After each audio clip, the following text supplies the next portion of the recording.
तो स्वागत है आपका एक नए वीडियो में।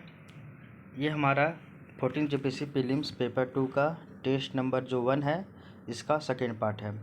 पिछली क्लास में हम लोग टेस्ट 1 का फर्स्ट पार्ट देखे थे। आज ये हमारा सेकेंड पार्ट है और इस तरह से करके टोटल इसमें एक टेस्ट में 4 पार्ट देखने को मिलेंगे। और हम लोग जो है आपका पेपर 2, इसके लिए अगर हम लोग देखें तो पेपर 2 के लिए हम लोग 50 टेस्ट यहाँ पे कवर करेंगे। और अगर हम लोग 50 टेस्ट की बात करें तो हर टेस्ट के लिए हम लोग 4-4 वीडियो यानी 4-4 पार्ट उसका आएगा। तो इस तरह से देखा जाए तो इसमें टोटल 200 वीडियो देखने को मिलेंगे आपको, ठीक है, पेपर 2 के। इसी तरह हम लोग पेपर 1 को भी देख रहे हैं। तो पिछले जो वीडियो था जिसमें हम लोग ये पहला टेस्ट का जो है फर्स्ट पार्ट, उसमें हम लोग भाग ए जिसमें हम लोग झारखंड का इतिहास, इसके अंतर्गत मुंडा शासन व्यवस्था को देखे थे।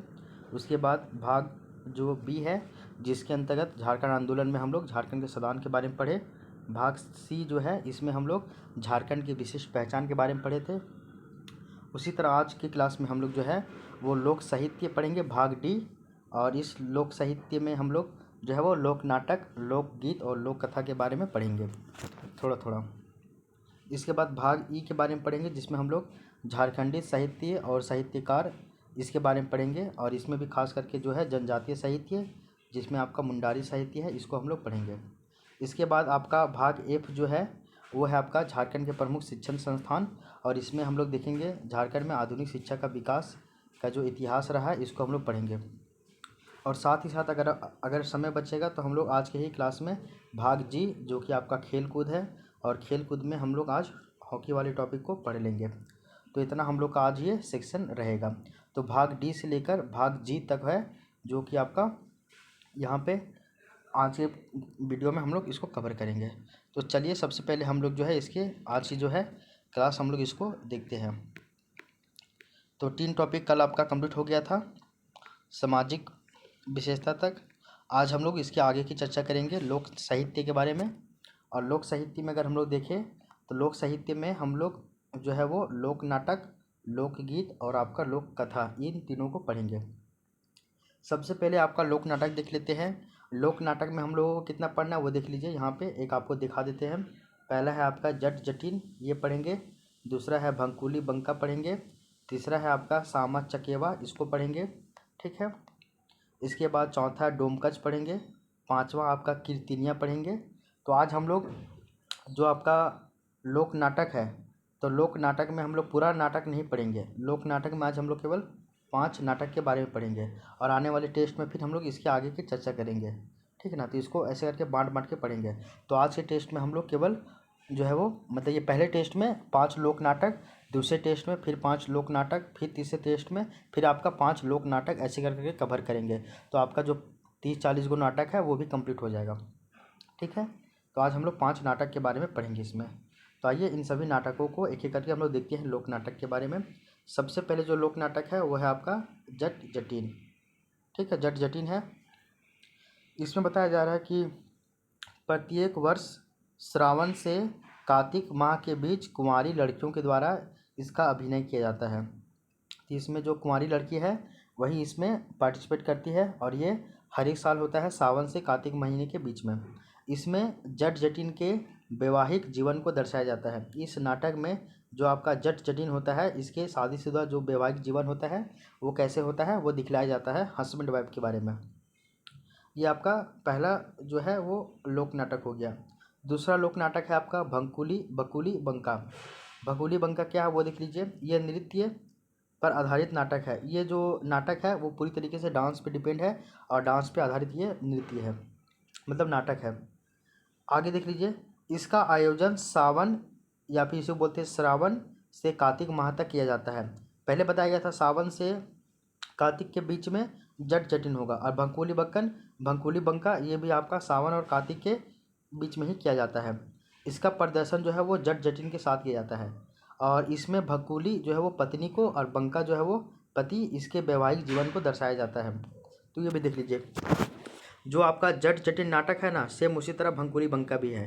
भंकुली पत्नी को और बंका जो है वो पति को बतलाता है यहाँ पे, और इन दोनों का जो वैवाहिक जीवन को यहाँ पे दर्शाया जाता है। तो भंकुली बंका और जट जटिन दोनों एक ही जैसा डांस है, एक ही जैसा नाटक है और एक ही टाइम पे होता है और एक ही पे ये लोग बेस्ड भी है। तीसरा है आपका सामा चकेवा। सामा चकेवा के बारे में देख लीजिए। यह लोक नाटक कार्तिक माह के शुक्ल पक्ष की सप्तमी से पूर्णमासी तक ये मनाया जाता है। तो जब ये कार्तिक महीना आता है ना, तो कार्तिक महीना का जो शुक्ल पक्ष होता है, तो शुक्ल पक्ष का जो सप्तमी होता है वहाँ से स्टार्ट हो के ये पूर्णमासी तक, पुनर्वासी तक, ये आपका पूर्णमासी तक मनाया जाता है। एक होता है अमावस्या, ठीक ना, ऐसा होता है ना भाई। तो उसी तरह ये जो सामा चकेवा जो है वो आपका कार्तिक महीने के शुक्ल पक्ष का जो सप्तमी होता है उस दिन से शुरू होता है, और जिस दिन आपका पूर्णमासी होता है, यानी पुनर्वासी भी बोला जाता है कहीं कहीं पे, तो जो आपका पूर्णमासी होता है उस समय तक इसको मनाया जाता है। इस लोक नाटक में मिट्टी के पात्र जो है वो निर्मित किए जाते हैं, मिट्टी के पात्र निर्मित किए जाते हैं, लेकिन उनकी तरफ से बालिकाएं जो है वो अभिनय करती है।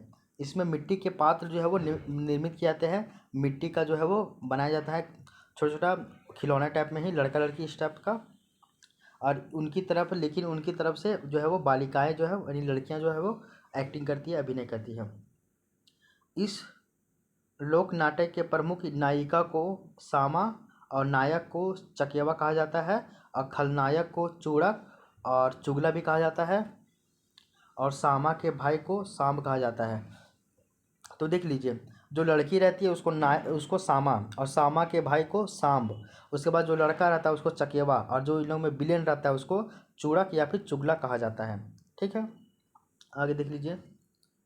इसमें सामूहिक गीतों के माध्यम से प्रश्नोत्तर शैली में विषय वस्तु को प्रस्तुत किया जाता है।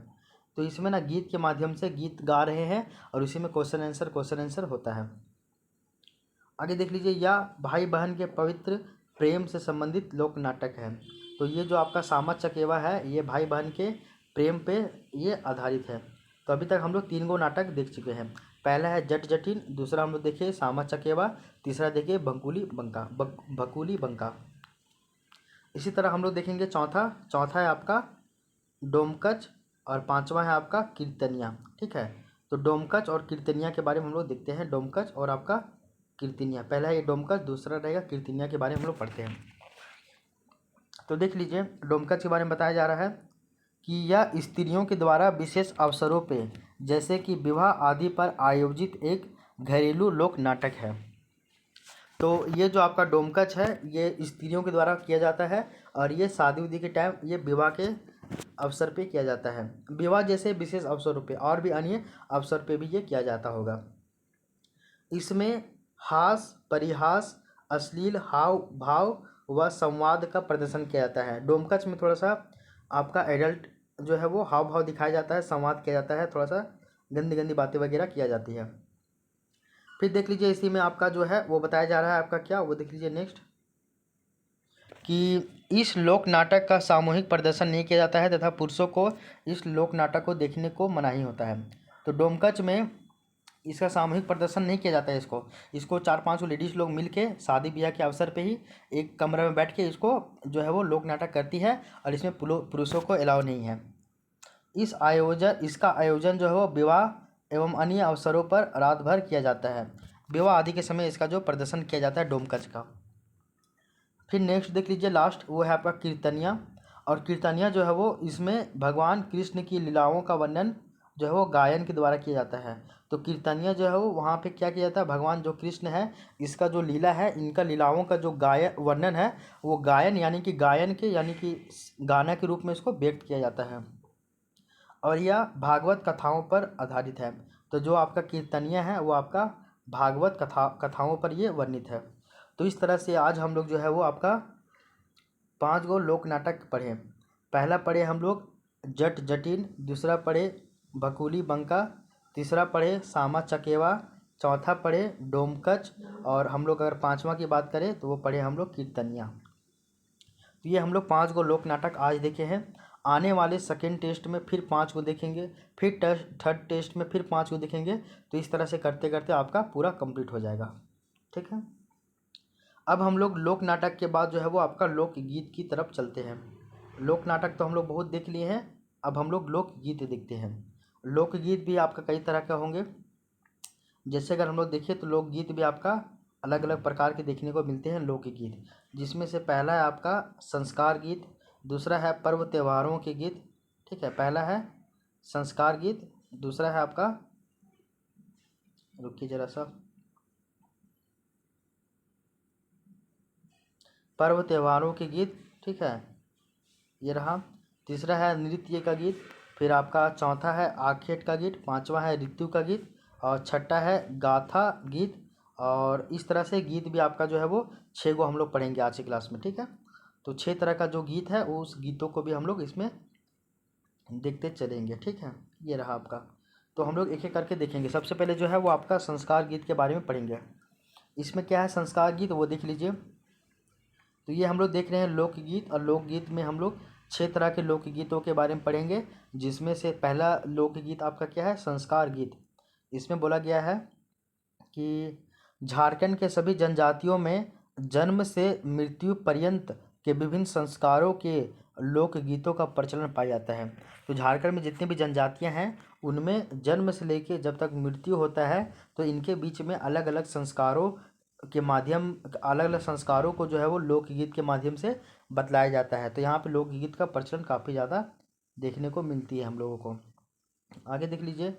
लोक गीतों में जन्मों उत्सव पर मुंडन से लेकर जनेऊ तक सभी संस्कारों का पृथक पृथक गीत गाया जाता है।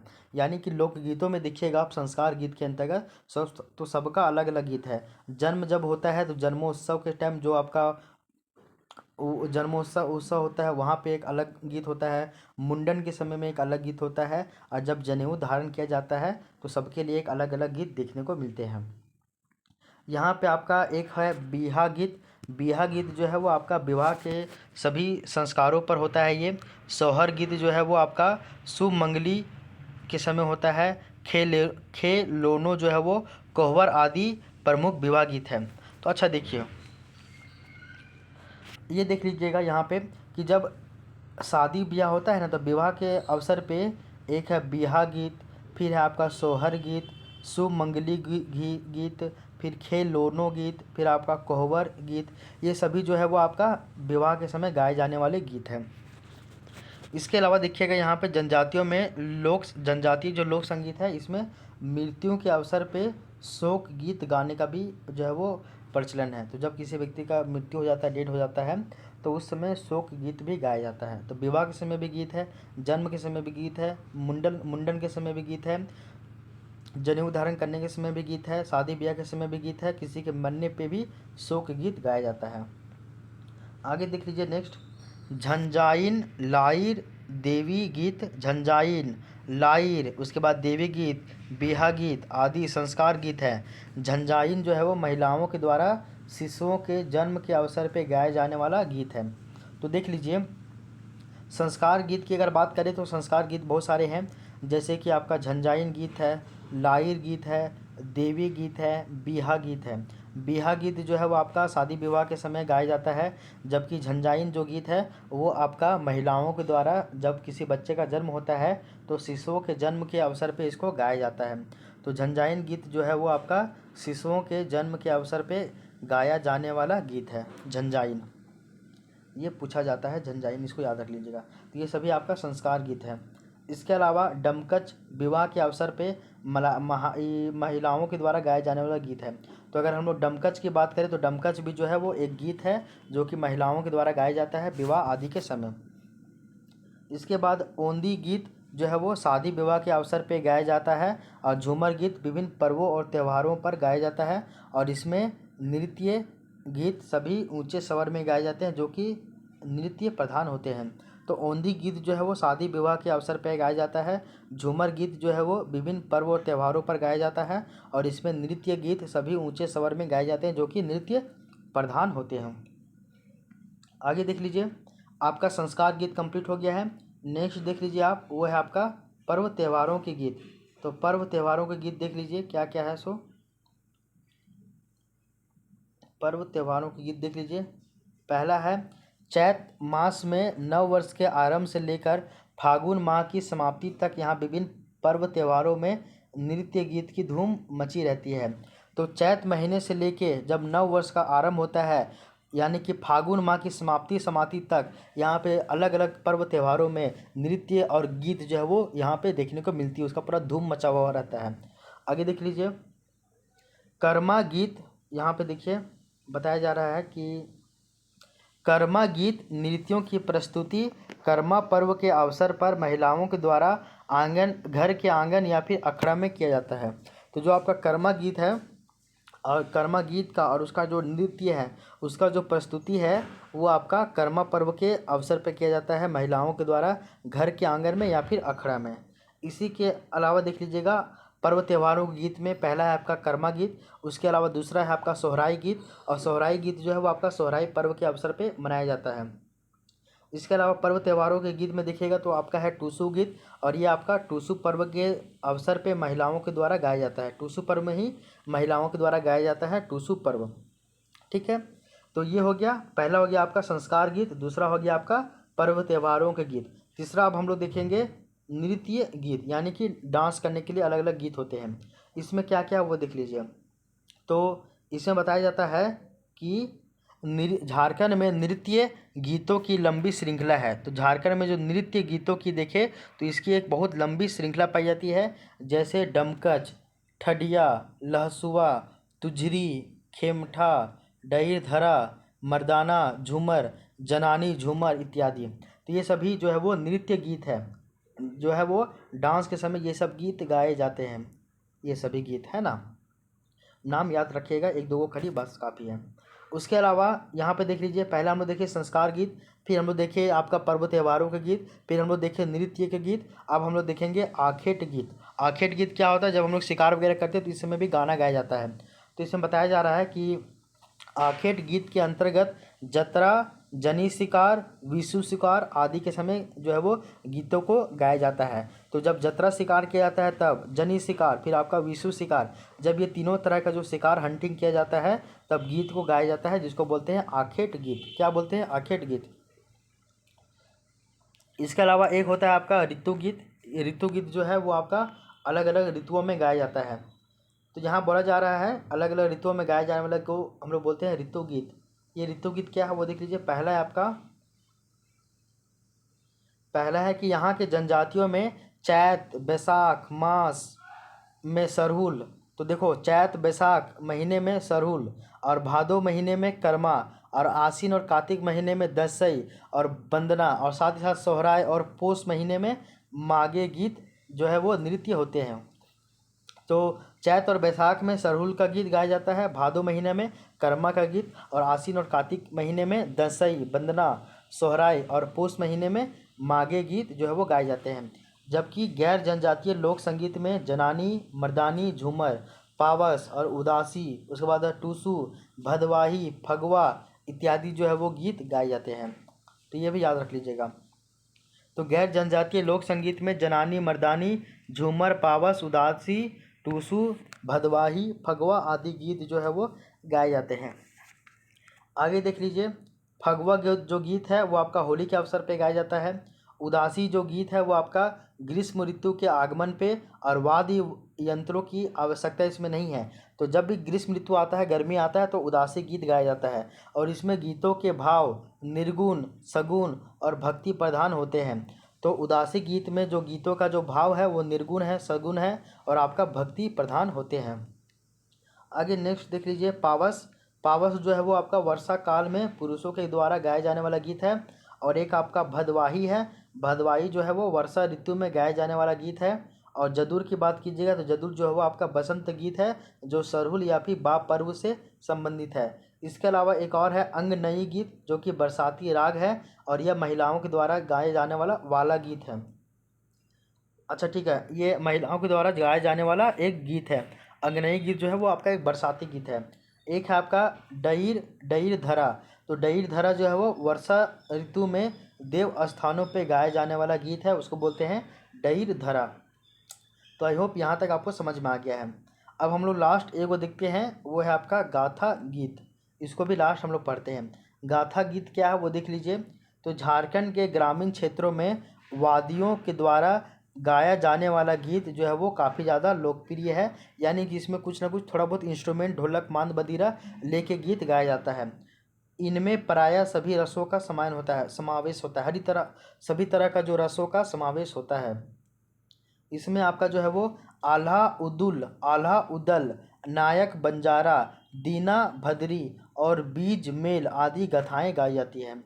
तो गाथा गीत में आला, अल्हा, उदल, नायक, बंजारा, दीना भद्री और बीज मेल आदि जो गाथाएं हैं या गीत है जो वो गाई जाती हैं। तो इस तरह से आपका जो है वो लोकगीत भी यहाँ पे कंप्लीट होता है। लोकगीत जो है वो हम लोग 6 तरह का लोकगीत देखे हैं।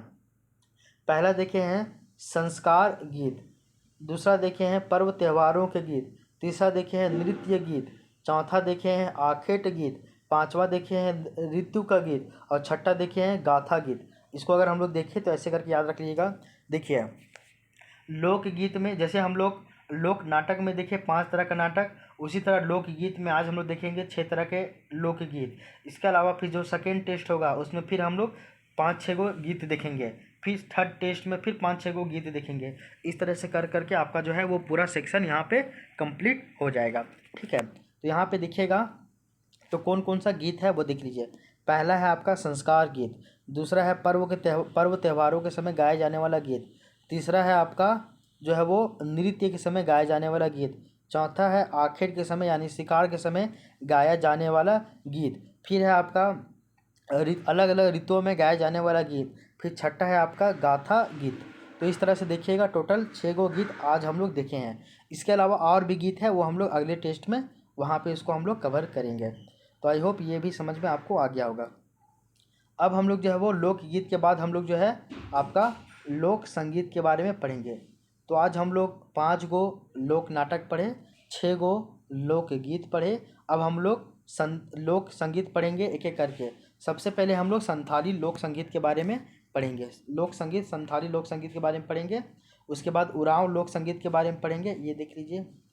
उसके बाद थर्ड हम लोग जो है वो मुंडारी लोक संगीत पढ़ेंगे। उसके बाद जो है वो हम लोग 5वां खड़िया लोक संगीत पढ़ेंगे। उसके बाद नेक्स्ट जो है वो हम लोग कुरमाली लोक संगीत के बारे में पढ़ेंगे। और आपका ये जो है वो लोक संगीत भी ख़त्म हो जाएगा। उसके बाद जो है हम लोग लोक कथा के बारे में हल्का सा यहाँ पे देख लेंगे। ठीक है, तो ये आपको पता होना चाहिए। उसके बाद फिर हम लोग साहित्य और साहित्यकार वाला जो टॉपिक है उसको स्टार्ट कर देंगे। तो देख लीजिए इसमें जो है वो हम लोग क्या क्या देखे हैं अभी देख लेते हैं।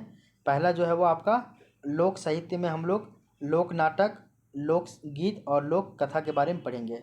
ठीक ना, लोक गीत के बारे में अभी हम लोग देख ही रहे थे। ठीक है, तो इसको हम लोग देखते हैं, अब एक एक करके बात करेंगे। पहला है संथाली लोक संगीत, इसको हम लोग देखते हैं। लोक संगीत संथाली लोक संगीत देखते हैं। तो बोला जाता है कि संथाली लोक गीतों की संख्या जो है वो बहुत ज़्यादा है और बताया जा रहा है कि इसमें जो है वो डाहर, बाहा, कराम, दाष्ठा, रीजा, दंसाई, सोहराय एवं लांगड़े ये सभी संथाल जनजाति के प्रमुख गीत हैं। फिर देख लीजिए संथाल समाज में नए साल का जो आरंभ है वो माघ महीने में होता है। तो संथाल समाज में नए साल का आरंभ माघ महीने में होता है। डाहर गीत माघ पर्व संपन्न होने पर गाया जाता है। तो जब माघ पर्व संपन्न हो जाता है तो उसी समय डाहर गीत गाया जाता है। इसके बाद देख लीजिए बाहा पर्व को अन्य क्षेत्रों में सरहुल के नाम से भी जाना जाता है। तो बाहा पर्व को ही सरहुल पर्व भी कहा जाता है अलग अलग क्षेत्रों में। बाहा गीत एवं नृत्य फागुन अर्थात बाहा बोंगा में संपन्न होता है। तो बाहा यानी कि सरहुल है, यहाँ पे बाहा गीत गाया जाता है, ये सभी याद रख लीजिएगा। संथालों का एक महत्वपूर्ण पर्व है जिसको बोलते हैं काराम। तो काराम पर्व ये भी महत्वपूर्ण पर्व है और काराम को करम भी बोला जाता है कहीं कहीं पे, ये भी याद रख लीजिएगा। तो करम गीत इसी अवसर पे गाया जाने वाला गीत है। तो करम के समय करम गीत गाया जाता है। एक है आपका रिंजा गीत, और रिंजा गीत जो है वो रिंजा गीत और रिंजा नृत्य ये करम के अवसर पे ही गाए जाते हैं। तो एक करम गीत करम के अवसर पे, उसके बाद फिर रिंजा नृत्य और रिंजा गीत ये भी करम के समय ही गाया जाता है। रिंजा गीत करमू धर्मू ये है। रिंजा गीत एक बता देते हैं, वो देख लीजिए वहाँ दिया हुआ है। रिंजा गीत है करमू धर्मू राम लक्ष्मण कृष्ण गोपिनी आदि से संबंधित होती है। तो ये जो रिंजा गीत है वो करमू धर्मू राम लक्ष्मण कृष्ण गोपिनी इत्यादि से ये संबंधित होते हैं। इसके बाद देख लीजिए नेक्स्ट सोहराय गीत, वो आपका सोहराय पर्व के अवसर पे गाया जाता है। इसके अलावा नेक्स्ट देख लीजिए दंसई गीत। दंसई गीत और दंसई जो नृत्य है इसका आयोजन दशई पर्व में होता है और यह पर्व जो है वो आश्विन महीने में मनाया जाता है। तो आश्विन माह में दशई पर्व मनाया जाता है, जिस समय दशई नृत्य और दशई गीत जो है वो गाया जाता है। आगे देख लीजिए लांगड़े गीत। तो लांगड़े गीत जो है वो लांगड़े गीत एवं नृत्य सभी मौसम में गाया जाता है। तो लांगड़े गीत और जो लांगड़े नृत्य है वो सभी मौसम में गाया जाता है और विशेषकर ये सामाजिक अनुष्ठानों के अवसर पे ये लांगड़े गीत और लांगड़े नृत्य जो है वो गाया जाता है। ठीक है, आगे देख लीजिए डांठा गीत। और जो डांठा नृत्य है वो आपका अघाड़ बोंगा अघन महीने में संपन्न होता है और गीत के बोल जो है वो रामायण और महाभारत से संबंधित होते हैं। तो जो आपका डांठा डांठा गीत और जो डांठा नृत्य है वो आपका अघाड़ बोंगा यानी कि अघन महीने में गाया जाता है। इसको भी आप याद रख लीजिएगा क्योंकि ये इम्पोर्टेंट है। ठीक है, तो ये आपका जो है वो संथाली लोक संगीत कंप्लीट हो गया। अब हम लोग इसके आगे उरांव लोक संगीत के बारे में देखते हैं। ठीक है, क्या क्या है वो देखते चलिए। सबसे पहले बताया जा रहा है कि उरांव समाज में प्रचलित लोक संगीत का आधार ऋतु पर्व है और ये मौसम पर आधारित गीत और इनकी जो नृत्य जो है इसकी विशेषता है। तो उरांव संगीत लोक संगीत जो है और लोक संगीत और जो लोक नृत्य है वो अधिकांशतः जो है वो आपका ऋतु के ऊपर आधारित है, क्योंकि उरांव जनजाति में जितने भी पर्व है वो अभी अधिकांश जो है वो अलग अलग ऋतुओं से संबंधित पर्व यहाँ पे देखने को मिलते हैं। तो गीत भी जो है वो ऋतुओं से संबंधित हम लोग को मिलेगा। अगर हम लोग देखें तो उरांव जनजाति का अगर हम लोग मुख्य गीत की बात करें तो वो अलग अलग है, कौन कौन है वो बताते हैं। जैसे आपका सरहुल गीत है, करम गीत, झूमर गीत, जदूरा गीत, जितिया गीत, माठा गीत, धुरिया गीत, असारी गीत, जेठ जतरा गीत, बरोइया गीत, सावनिया गीत, विवाह गीत इत्यादि हैं। आगे देख लीजिए सरहुल बसंत गीत है जो कि सरहुल के अवसर पे गाया जाता है। करम गीत जो है वो कर्मा के अवसर पे गाया जाता है। माठा जो गीत है वो कर्मा पर्व की समाप्ति पे गाया जाने वाला गीत है। तो जब कर्मा पर्व जो समाप्त हो जाता है तो उसकी समाप्ति के बाद जो है वो माठा गीत गाया जाता है। एक देख लीजिए असारी। तो असारी जो है वो आषाढ़ महीने में गाया जाने वाला गीत है। फिर देख लीजिए जतरा। जतरा जो है वो प्रयाण गीत है, प्रयाण गीत। उसके बाद बरोइया जो है वो बरोइया गीत सरहुल और जेठ जतरा के बीच में गाया जाने वाला गीत है। तो बरोइया गीत सरहुल और जेठ जतरा के बीच में गाया जाने वाला गीत है। ठीक है, इसके अलावा देख लीजिए सावनिया गीत। सावनिया जो गीत है वो सावन के महीने में गाया जाने वाला गीत है, सावनिया गीत। ठीक है, तो ये आपका हो गया उरांव लोक संगीत के बारे में। नेक्स्ट हम लोग देखते हैं मुंडारी लोक संगीत के बारे में। देखते हैं मुंडारी लोक संगीत के बारे में। तो बताया जा रहा है कि संस्कार गीतों को छोड़कर समस्त मुंडारी गीतों में नृत्यों की प्रधानता होती है।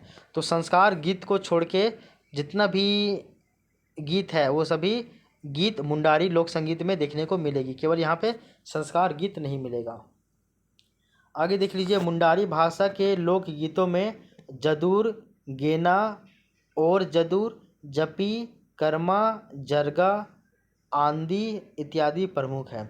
तो मुंडारी भाषा का जो लोकगीत है उसमें जदूर, गेना और जदूर, जपीर, कर्मा, जरगा, आंदी ये सभी देखने को मिलेंगे। जदूर एक प्रकार का बसंत गीत है जो कि सरहुल पर्व के अवसर पे गाया जाता है। गेना और आपका और जदूर जो है वो जदूर के ही पूरक है। जदूर जो है वो आपका बसंत पर्व के अवसर पे बसंत गीत है जो कि सरहुल के अवसर पे गाया जाता है, जदूर गीत। इसके अलावा जो गेना और आपका और जदूर गीत है ये जदूर के ही पूरक है, यानी कि जदूर के जैसा है और जो जदूर नृत्यों की एकरूपता में परिवर्तन लाने के लिए बनाए गए हैं। तो समझिए जदूर नृत्य की ही समकक्ष है गेना और आपका और जदीर गीत। इसके अलावा जरगा या जो आपका मागे गीत है ये इसका शुरुआत सोहराई पर्व से ही हो जाता है और जो कि पुष महीने तक चलता है। कौन? तो जरगा। जरगा को ही मागे पर्व कहते हैं जो कि आपका सोहराई पर्व से ही स्टार्ट होके पुष महीने तक चलता है। इसके अलावा एक और है आपका आंधी गीत। आंधी गीत जो है वो आपका संस्कार के गीत यहाँ पे है। तो आंधी जो गीत है वो आपका संस्कार गीत है। खड़िया लोक संगीत देख लीजिए। तो बताया जा रहा है कि खड़िया में एकल और सामूहिक दोनों प्रकार के गीत और संगीत की प्रचुरता है। तो खड़िया लोक संगीत के अंतर्गत एकल और सामूहिक दोनों प्रकार के गीत संगीत की जो है वो आपका प्रचुरता देखने को मिलती है। फिर देख लीजिए, खड़िया जनजाति के अधिकांश गीत जो है वो आपका प्रश्नोत्तर शैली के होते हैं, यानी कि क्वेश्चन आंसर के फॉर्म में होते हैं। अधिकांश गीत प्रश्नोत्तर शैली में। खड़िया संगीत में सुख दुख के भिन्न भिन्न अवसरों को ध्यान में रखकर गाने का प्रचलन है। ठीक है, तो खड़िया संगीत में सुख दुख के अलग अलग अवसरों को ध्यान में रखकर गाने का प्रचलन है। आगे देख लीजिए, खड़िया में सुख के अवसरों पर पाडू गाया जाता है, जो विभिन्न महीनों के अनुसार अलग अलग होते हैं। जैसे कि जेरीब ये अगहन महीने में, माँ ब्रेल पाडू, हल्का पाडू, कसा सिरका ये जेठवारी है, पाडू असारी, कुवारी पाडू इत्यादि। ये सब याद नहीं रखना, कंफ्यूज हो जाओगे। तो इतना याद रखो ना कि खड़िया जनजाति में जब आपका सुख का अवसर होता है, खुशी का अवसर होता है, तो उस समय पाडू गीत गाया जाता है बस। आगे देख लीजिए, जदूरा, करम, जतरा, दुरड एवं केरसोंग, अलोड ये विशेष अवसर पे गाए जाने वाले लोक संगीत है ये। तो ये सब उरांव जनजाति का ये सभी भी था, खड़िया जनजाति का। तो इतना मत याद रखिएगा, इतना याद रख लीजिएगा कि खड़िया जनजाति का जो लोक संगीत है वो प्रश्नोत्तर शैली में है, और ये अलग अलग सुख दुख में अलग अलग गीत गाए जाते हैं। और जब सुख होता है तो सुख के समय गाए जाने वाले गीत को हम लोग पाडू गीत कहते हैं। बस इतना ही याद रखिएगा, ज़्यादा नहीं। अब हम लोग देखते हैं कुरमाली लोक संगीत के बारे में। तो कुरमाली लोक संगीत के बारे में बताया जा रहा है कि गीत एवं नृत्य कुरमाली जनजीवन की भौतिक संस्कृति माने जाते हैं। तो जो आपका गीत है और जो आपका नृत्य है वो कुरमाली जनजीवन की क्या है, मौलिक संस्कृति माने जाते हैं। कुरमाली गीत जो है वो प्रायः मौसमी होते हैं। कुरमाली गीतों में टूसू, सरहुल, ढप, पाता, उधवा, डहरवा, चांचर, कुंवारी, झुपान, रोपनी गीत, संस्कार गीत ये सभी पाए जाते हैं। टूसू गीत जो है वो मूलतः महिलाओं के द्वारा गाया जाता है, जो पूष महीने के प्रारंभ से लेकर मकर संक्रांति के दिन तक ये गाया जाता है। बारहमसिया गीत जो है वो बारहमसिया गीत के नाम से प्रचलित पाता गीत कुरमाली का सामूहिक नृत्य गीत है। तो एक है बारहमसिया गीत कुरमाली लोगों का, उसको बोलते हैं पाता गीत, और ये सामूहिक नृत्य एक गीत है। प्रश्नोत्तर शैली की उधवा गीत पौष क्रांति से आषाढ़ महीने तक गाया जाता है। तो प्रश्नोत्तर शैली में है आपका उधवा गीत। तो यहाँ तक आपका जो है वो लोक गीत वाला जो टॉपिक था वो आपका कंप्लीट हो गया है। तो यहाँ पे एक बात याद रख लीजिएगा कि अगर हम लोग जब लोक गीत की बात करते तो आपका लोकगीत 6 तरह के थे। एक आपका संस्कार गीत, एक आपका पर्व त्यौहार का गीत, एक आपका नृत्य का गीत, एक आपका आखेट के समय गाया जाने वाला गीत, एक आपका भिन्न भिन्न ऋतुओं के समय गाया जाने वाला गीत, और एक आपका गाथा गीत। ये 6 गो है। इसके अलावा फिर हम लोग देखें संथाली लोकगीत देखे, लोक संगीत देखे, उरांव लोक संगीत देखे, मुंडारी लोक संगीत देखे, खड़िया लोक संगीत देखे, कुरमाली लोक संगीत देखे। यहाँ तक हो गया। लोक संगीत के बाद हम लोग जो है वो लोक कथा के बारे में चलेंगे कि जो लोक कथा है, लोक कथा क्या होता है वो देख लीजिए। लोक कथाएँ समाज की वे कथाएँ हैं जो एक पीढ़ी से दूसरी पीढ़ी तक मौखिक रूप से स्थानांतरित होती है। जैसे कि हमारे दादाजी हमारे पापा को समझाए, मेरे पापा हमको समझाए, वो मौखिक रूप से हम अपने जो आने वाले पीढ़ी है, अपने बच्चे हैं, इनको समझाएंगे, मेरे बच्चे अपने बच्चों को समझाएंगे, इस तरह से करते जाएंगे। ठीक है ना। तो ये हो गया आपका लोक कथा। संताली लोक कथा का जो संग्रह करता है वो आपके पी.जे. बोर्डिंग साहब है। तो संथाली लोक कथा के संग्रहकर्ता पी.जे. बोर्डिंग साहब है।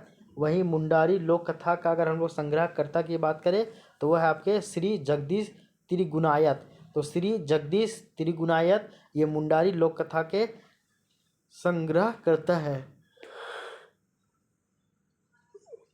वहीं अगर हम लोग कुड़ुख लोक कथा का अगर संग्रहकर्ता की बात करें तो वह है आपका शांति प्रबल बाखला। तो शांति प्रबल बाखला जो है वो कुड़ुख लोक कथा का ये संग्रहकर्ता यही है। तो संथाली लोक कथा का संग्रहकर्ता, फिर आपका मुंडारी लोक कथा का संग्रहकर्ता, और आपका जो है वो कुड़ुख लोक कथा का जो है वो संग्रहकर्ता कौन कौन है वो आप ध्यान में रख लीजिएगा इसको भी। ठीक है। इसके बाद नेक्स्ट जो है वो हम लोग, ये वाला टॉपिक कंप्लीट हो गया आपका, ठीक है। इसके बाद हम लोग नेक्स्ट चलेंगे झारखंड के साहित्य एवं साहित्यकार के बारे में, और इसमें हम लोग पढ़ेंगे पहला जो है वो आपका मुंडारी साहित्य जो है वो, उस मुंडारी साहित्य को हम लोग पहले पढ़ेंगे, ठीक है। आज की क्लास में हम लोग केवल मुंडारी साहित्य के बारे में पढ़ेंगे, ठीक है। इससे ज़्यादा हम लोग नहीं जाएंगे। तो आई होप ये वाला पॉइंट आपको समझ में आ गया होगा। तो आज हम लोग केवल मुंडारी लोक साहित्य के बारे में देखेंगे, मुंडारी साहित्य के बारे में पढ़ेंगे। अब मुंडारी साहित्य को 2 भागों में बांटा गया है, एक है मुंडारी लोक साहित्य और एक है मुंडारी शिष्ट साहित्य। तो मुंडारी लोक साहित्य भी पढ़ेंगे और मुंडारी शिष्ट साहित्य भी पढ़ेंगे। तो ये रहा आपका झारखंडी साहित्य एवं साहित्यकार, ठीक है।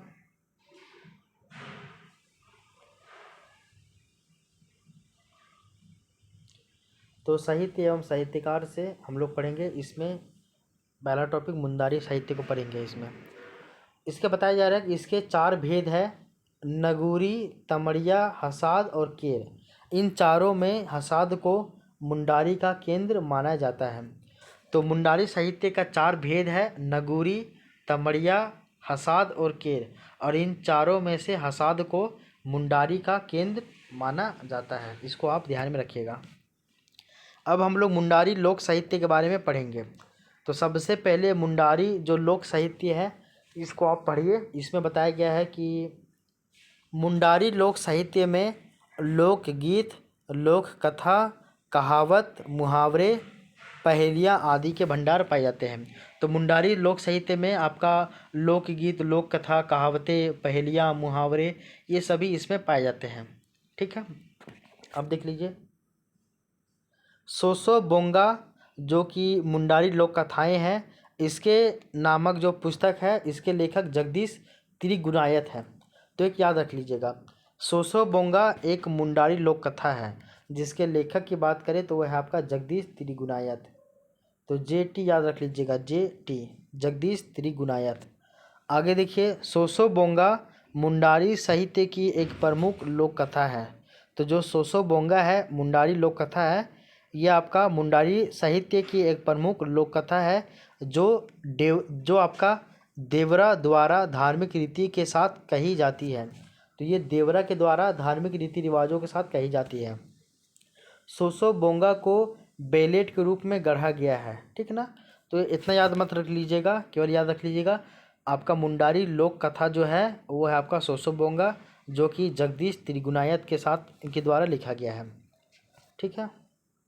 फिर देख लीजिए, मुंडा कथाओं का एक प्रमुख लोक संग्रह है जिसको मटूरा कहानी कहते हैं।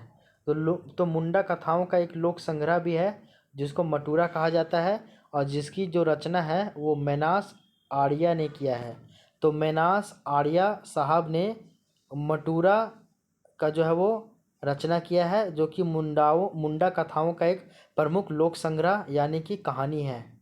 मटूरा कहानी क्या है, इसका नाम है मटूरा कहानी, जिसकी रचना मैनास ओडिया साहब है। मुंडा डुरंड मुंडारी लोकगीतों का संकलन है। तो मुंडारी लोकगीतों का संकलन मुंडा डुरंड है, और ये जो है वो इसकी रचना जो है वो WG ऑर्चर साहब ने किया था 1942 में। तो 3 तरह के याद रख लीजिएगा मुंडारी लोक साहित्य में। फिर हम लोग मुंडारी शिष्ट साहित्य में चले जाएंगे, है ना। तो मुंडारी लोक साहित्य में पहला याद रख लीजिएगा कि सोसो बोंगा, इसके लेखक जगदीश त्रिगुणायत। फिर याद रख लीजिएगा मटूरा कहानी, इसके लेखक मैनास आर्या। फिर याद रखिएगा मुंडा डुरंड, इसके लेखक WG ऑर्चर। बस उसके बाद आ जाइए आप मुंडारी लोक साहित्य के बाद मुंडारी शिष्ट साहित्य के ऊपर आ जाइए, और मुंडारी जो आपका शिष्ट साहित्य है इसको हम लोग पढ़ते हैं। तो बताया जाता है कि मुंडारी भाषा पर 1873 में JC विटली के द्वारा मुंडारी प्राइमर पुस्तक लिखी गई थी। तो मुंडारी भाषा में 1873 ईस्वी में JC विटली के द्वारा मुंडारी प्राइमर पुस्तक लिखा गया था। तो मुंडारी प्राइमर पुस्तक जो है वो JC विटली के द्वारा लिखा गया था 1873 में। ये मुंडारी भाषा पे लिखा गया था क्या, तो मुंडारी प्राइमर पुस्तक। आगे देख लीजिए, मुंडारी भाषा की पहली व्याकरण मुंडारी ग्रामर है, जिसका प्रकाशन 1882 ईस्वी में किया गया था, और ये जो प्रकाशन है वो आपका A नोटरेट के द्वारा किया गया था। और इसने 1899 ईस्वी में मुंडारी बाइबल नामक पुस्तक लिखी थी। तो मुंडारी भाषा की पहली व्याकरण का पुस्तक है मुंडारी ग्रामर, जो 1882 में ए नोटरेट के द्वारा लिखा गया था। और ये भी देख लीजिए, ए नोटरेट जो है वो 1899 में मुंडारी बाइबल नामक पुस्तक भी लिखते हैं। फिर देखिए 1891 ईस्वी में डी समेट की मुंडारी ग्रामर का प्रकाशन हुआ था। तो 1891 में डी समेट जो है इनका मुंडारी ग्रामर जो है वो प्रकाशित हुआ था। फिर देख लीजिए फादर हॉफमैन ने 1896 ईस्वी में मुंडारी फर्स्ट प्राइमर तथा 1903 ईस्वी में मुंडारी ग्रामर नामक पुस्तक लिखी थी। तो फादर हॉफमैन साहब जो है वो मुंडारी फर्स्ट प्राइमर 1896 में, और फादर हॉफमैन साहब मुंडारी ग्रामर नामक पुस्तक 1903 में लिखे थे। आगे देख लीजिए इसके आगे की चर्चा। 1912 ईस्वी में एस.सी. रॉय यानी कि शरद चंद्र रॉय के द्वारा लिखित मुंडाज एंड देयर कंट्रीज। तो मुंडाज एंड देयर कंट्रीज ये कि शरद चंद्र रॉय के द्वारा लिखा गया था 1912 में, मुंडारी एंड देयर कंट्रीज। उसके बाद 1915 में जॉन हॉफमैन के द्वारा लिखा गया था इनसाइक्लोपीडिया मुंडारी का। तो 1915 में जॉन हॉफमैन के द्वारा इनसाइक्लोपीडिया मुंडारी का लिखा गया था, और इस भाषा की ये प्रमुख पुस्तकें हैं। इनसाइक्लोपीडिया मुंडारिका को मुंडारी भाषा एवं साहित्य का विश्वकोश माना जाता है, तो इसको भी याद रख लीजिएगा। तो फादर जॉन हॉफमैन और आपका शरद चंद्र रॉय, इन दोनों के बारे में याद रख लीजिएगा। तो जॉन हॉफमैन के द्वारा 1915 में इंसाइक्लोपीडिया मुंडारिका लिखा गया था, और शरद चंद्र रॉय के द्वारा 1912 में मुंडाज एंड देयर कंट्रीज लिखा गया था। फिर देख लीजिए 3 जनवरी 1947 ईस्वी से प्रकाशित आदिवासी पत्रिका के जरिए मुंडारी आधुनिक साहित्य का प्रकाशन आरंभ हुआ। तो 3 जनवरी 1947 ईस्वी से प्रकाशित हो रहा है आदिवासी पत्रिका, और इसके जरिए जो है वो मुंडारी आधुनिक साहित्य का प्रकाशन जो है वो आरंभ हुआ था 3 जनवरी 1947 से। फिर देख लीजिए 1956 में पी के मित्रा ने मुंडारी फोक टेल नामक पुस्तक लिखी थी। तो मुंडारी फोक टेल नामक पुस्तक जो है वो पी के मित्रा ने लिखा था 1956 में। फिर देख लीजिए मुंडारी टूड को ठारी नामक पुस्तक के लेखक मनमसी मुंडू है। तो मुंडारी टूड को थारी इस पुस्तक का जो लेखक है वो मनमसी मुंडू है, और इन्हें इस पुस्तक के लिए 2000 ईस्वी में साहित्य अकादमी अवार्ड से भी सम्मानित किया गया था। तो मनमसी मुंडू का जो है पुस्तक का नाम क्या है, मुंडारी टूड को थारी, ये है सा मुंडारी टूड कोठारी ऐसे करके कुछ होगा, बुक में भी दिया रहेगा, उसको आप पढ़िएगा। मुंडारी भाषा की कुछ अगर अन्य पुस्तकों की बात करें तो वो है आपका बज रही बांसुरी, जो कि जगदीश त्रिगुणायत के द्वारा लिखा गया है। चंगा डुरंड, जो कि बलदेव मुंडा के द्वारा लिखा गया है। बिरसा भगवान नाटक, जो कि सुखदेव वर्दियार के द्वारा लिखा गया है, इसको भी याद रख लीजिएगा। और इस भाषा में यानी कि मुंडारी भाषा में जयपाल सिंह मुंडा के द्वारा आदिवासी सकम नामक पत्रिका का भी प्रकाशन किया गया था। तो आदिवासी सकम नामक जो पत्रिका है ये जयपाल सिंह मुंडा के द्वारा जो है वो आपका लिखा गया था मुंडारी भाषा में। तो ठीक है, तो ये आपका झारखंडी साहित्य एवं साहित्यकार वाला जो टॉपिक था, जिसके अंतर्गत आज हम लोग मुंडारी साहित्य को पढ़े।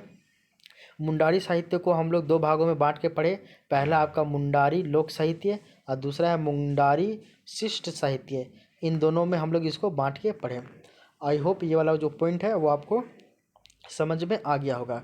इसके बाद हम लोग नेक्स्ट जो है वो आपका झारखंड में जो शिक्षा का जो विकास है इसको हम लोग पढ़ते हैं। तो झारखंड में शिक्षा का जो विकास है इसको हम लोग आज की क्लास में हम लोग देखते हैं। ये क्या क्या है वो देख लीजिए आपका। तो प्रमुख शिक्षण संस्थान और झारखंड में आधुनिक शिक्षा के विकास का इतिहास, इसको हम लोग पढ़ेंगे। तो प्रमुख शिक्षण संस्थान कौन कौन है और झारखंड में आधुनिक शिक्षा का जो विकास हुआ है इसका क्या क्या इतिहास रहा है उसको पढ़ते हैं। तो सबसे पहले देखिए यहाँ पे लिखा हुआ है आपका कि औपनिवेशिक काल में ब्रिटिश शासन के दौरान झारखंड में आधुनिक शिक्षा की नींव पड़ी है। तो औपनिवेशिक शासनकाल में ही जब ब्रिटिश काल चल रहा था तो उसी समय झारखंड में आधुनिक शिक्षा की जो है वो नींव रखी गई थी। प्रमुख घटनाएं देखें तो सबसे पहले 1831 ईस्वी में कठबट एवं नील नामक व्यक्तियों ने रामगढ़ में एक मिशनरी स्कूल की स्थापना का प्रयास किया था। तो रामगढ़ में एक मिशनरी स्कूल की स्थापना का प्रयास किया गया था 1831 में कठबट और आपका नील नामक व्यक्तियों के द्वारा। फिर देख लीजिए छोटा नागपुर के तत्कालीन जो कमिश्नर थे जिनका नाम है J.R. आउसले। तो J.R. आउसले ने 1839 ईस्वी में मेकाले की नीति जो आपका 1835 में था उसके आधार पर रांची जिला स्कूल की स्थापना की। सिंपल याद रख लीजिए कि 1835 ईस्वी में रांची जिला स्कूल की स्थापना की गई थी 1835 में, और उस समय कमिश्नर हुआ करते थे छोटा नागपुर के J.R. आउसले, ये थे। अच्छा, पूछा जाएगा कि रांची जिला स्कूल का स्थापना किसके द्वारा किया गया, तो वो आपका मेकाले की नीति के द्वारा J.R. आउसले के द्वारा किया गया था। कब? 1835 में। फिर देख लीजिए 1845 ईस्वी में missionary educational society of England, इसको बोलते हैं हम लोग missionary education society of England, जिसको हम लोग बोलते हैं इवेंजलिकल लूथरन चर्च, इसके द्वारा रांची में विद्यालय खोला गया। तो इवेंजलिकल लूथरन चर्च आया था। इस मिशन के द्वारा जो है वो आपका रांची में विद्यालय स्कूल वगैरह खोला गया था 1845 ईस्वी में। इसको हम लोग बोलते हैं missionary educational society of England. तो मिशनरी एजुकेशनल सोसाइटी फॉर या ऑफ इंग्लैंड, जिसको हम लोग बोलते हैं एवेंजेलिकल लूथरन चर्च, इसके माध्यम से। फिर 1882 ईस्वी में हजारीबाग में रिफॉर्मेटरी स्कूल की स्थापना की गई थी 1882 में, और इसका मुख्य उद्देश्य क्या था कि अपराधियों को नियंत्रित करना था, इसका मुख्य उद्देश्य था। तो हजारीबाग में रिफॉर्मेटरी स्कूल की स्थापना 1882 में हुई। फिर देख लीजिए 1899 ईस्वी में संत कोलंबस कॉलेज हजारीबाग में इसका स्थापना हुआ, जो कि डबलिन यूनिवर्सिटी मिशन के द्वारा हुआ था। बाद में इसको जो है बाद में विनोबा भावे विश्वविद्यालय से ये संबंध है, और यह राज्य का प्रथम डिग्री कॉलेज है। कौन? संत कोलंबस कॉलेज। और यही अबर जेपीएससी 2024 में जो एग्ज़ाम हुआ था ना 17 मार्च को, उसमें पूछा गया था कि संत कोलंबस कॉलेज जो है वो ये किस मिशन के द्वारा खोला गया था।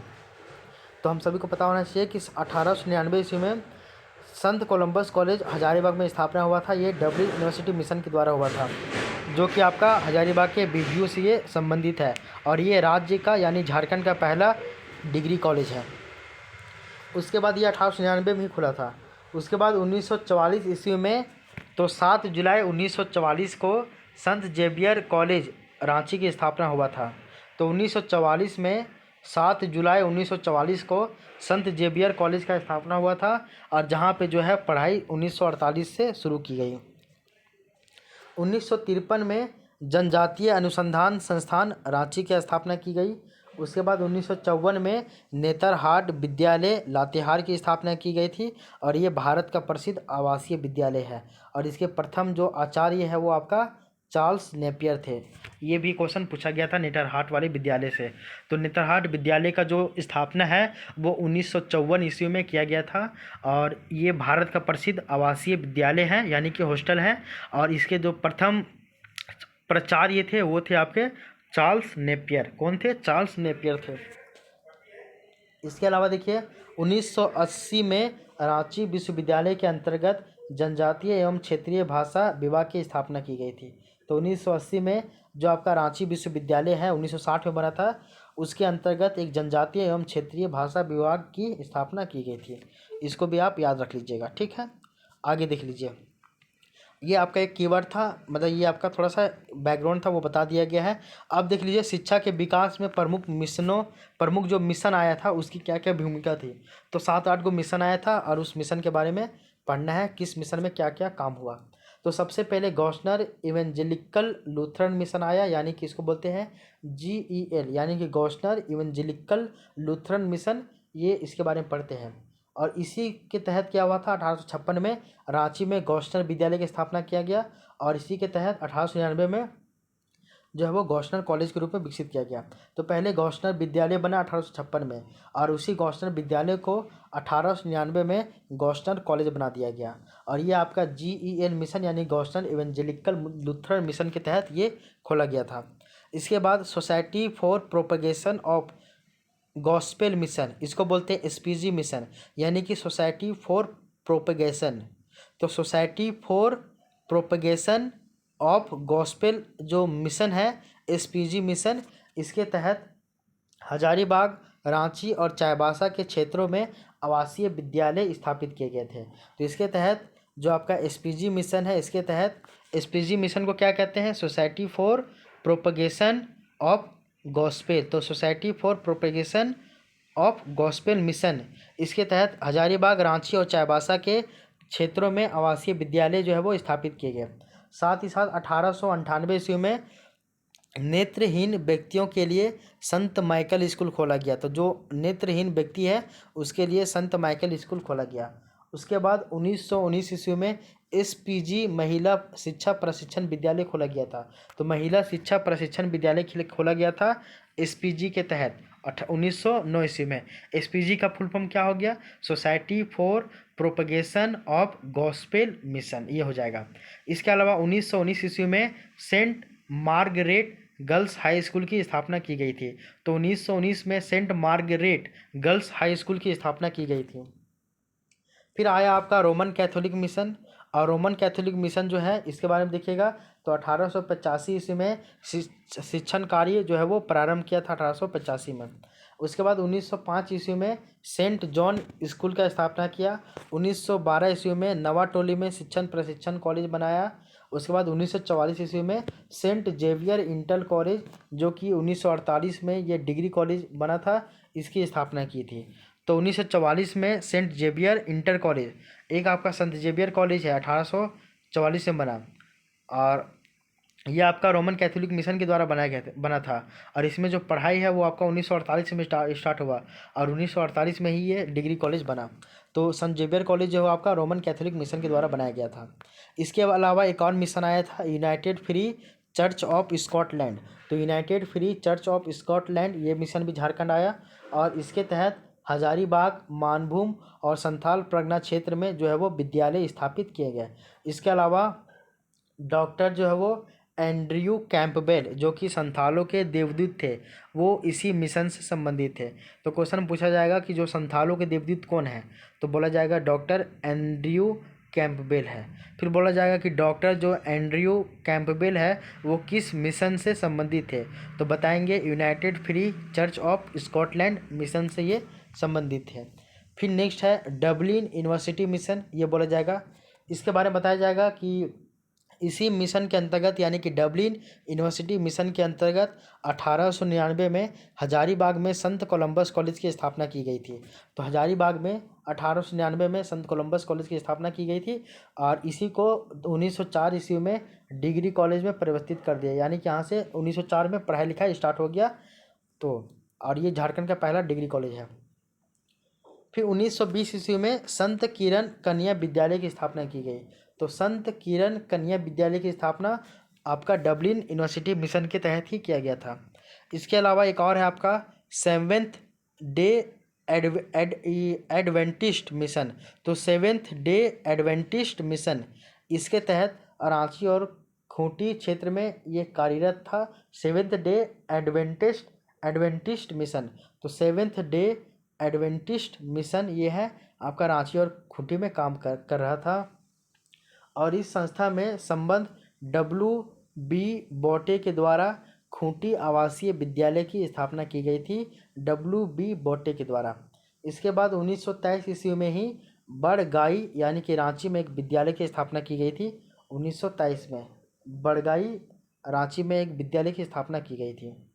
तो ये जो था आपका झारखंड में, जो आपका ये था आपका कि झारखंड में प्रमुख शिक्षण संस्थान और आधुनिक, इसमें प्रमुख शिक्षण संस्थान वाला जो टॉपिक है, इसमें हम लोग आज का टॉपिक क्या है, झारखंड में आधुनिक शिक्षा के विकास का इतिहास, इसको हम लोग पढ़ें।